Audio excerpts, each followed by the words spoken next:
Listen close.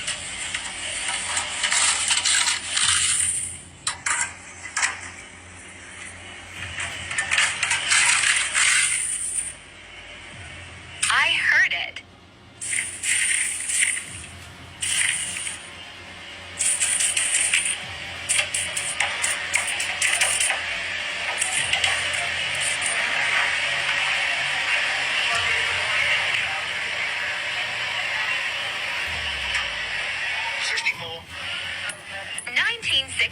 So you don't need to throw them on the ground to make sure they're silver.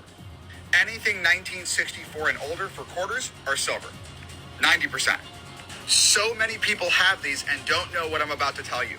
Silver quarters can be worth a lot more than just the silver. I'll tell you now, save this.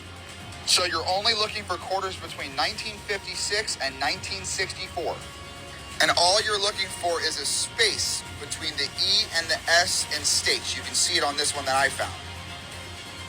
And you're looking for the leaf to be touching the A in dollar, like this.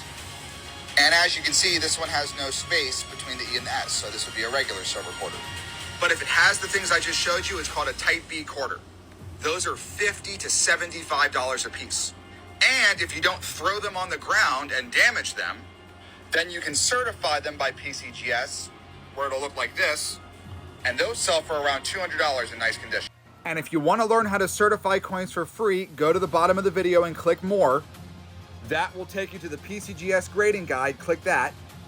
Now you have the full submission form and steps 1 through 11 on exactly how to grade coins.